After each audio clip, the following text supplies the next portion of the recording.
पाठ क्रमांक 5 जूलिया। लेखक है अंतोन चेखव। परिचय। जन्म 29 जनवरी 1860। तगान रोग रूस।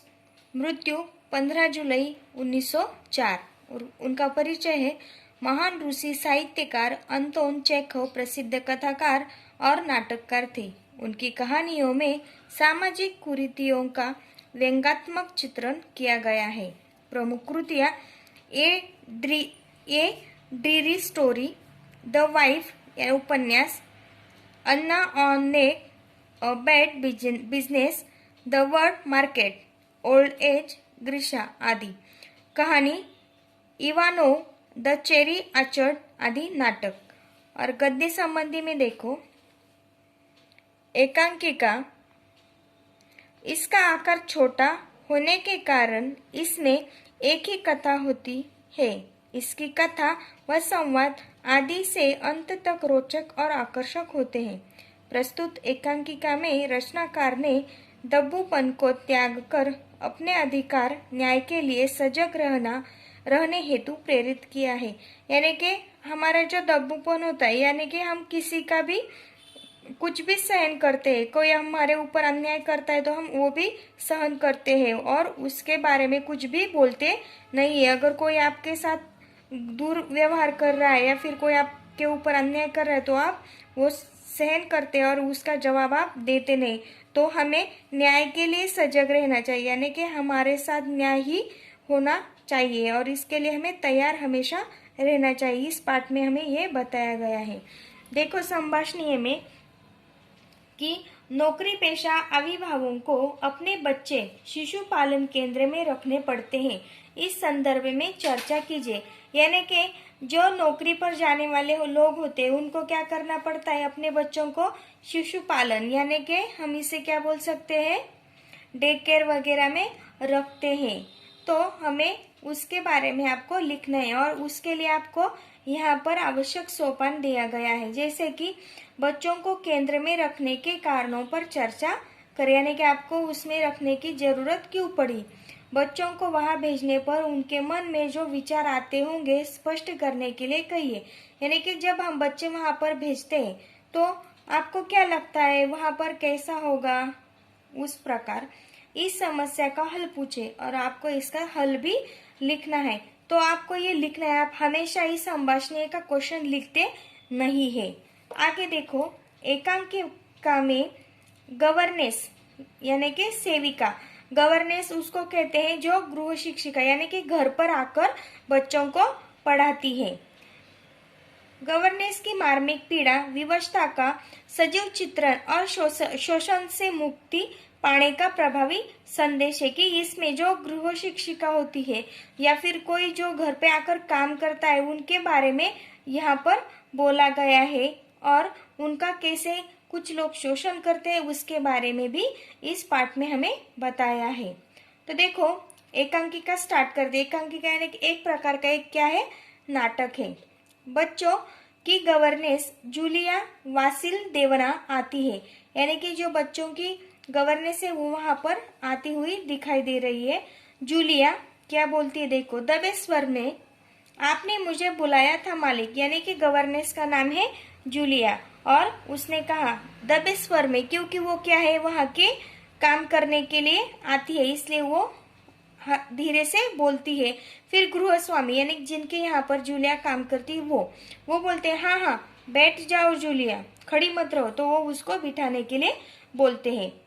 फिर जूलिया बैठती हुई शुक्रिया, यानी उसको बैठने के लिए बोला इसलिए उसने शुक्रिया बोला। क्यों, जैसे कि हम भी कहाँ पर जाते हैं और हमसे कोई बोलता है तो हम उसको शुक्रिया थैंक यू बोलते हैं। उसी प्रकार गृह स्वामी बोलते हैं जूलिया मैं तुम्हारी तनख्वाह का हिसाब करना चाहता हूँ।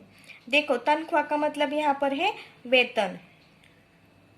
मेरे ख्याल से तुम्हें पैसों की जरूरत होगी और जितना मैं तुम्हें जान सका हूँ मुझे लगता है कि तुम अपने आप पैसे भी नहीं मांगोगी, इसलिए मैं खुद ही तुम्हें पैसे देना चाहता हूँ। हाँ तो तुम्हारी तनख्वाह 30 रूबल महीना तय हुई थी ना। रूबल यानी कि रूसी मुद्रा होती है, जैसे हमारे यहाँ पर पैसे होते हैं उसी प्रकार वहां पर रूबल होते हैं। तो देखो इसमें गृहस्वामी जो है वो क्या बोलते हैं, इसमें हमें पता चलता है कि जो जूलिया है वो क्या है, बहुत ही भोली है कि वो अपने मेहनत के पैसे भी मांगने से कतराती है, और वो उसका महीना पूरा हो गया फिर भी उसने अपनी तनख्वाह नहीं मांगी। जैसे कि बहुत सारे लोग होते हैं, अगर महीना खत्म होता है तो जल्दी से अपनी तनख्वाह मांगने जाते हैं, लेकिन जूलिया नहीं गई, इसलिए गृहस्वामी खुद से ही उसको तनख्वाह देने वाले हैं, और वो उसकी तनख्वाह भी बोलते हैं कि 30 रूबल महीना है। तो जूलिया क्या बोलती है, विनीत स्वर में, जी मालिक 40 रूबल। तो वो उसने विनीत स्वर यानी जैसे कि उसने विनती की कि मेरा 30 रूबल महीना नहीं है बल्कि 40 रूबल महीना है।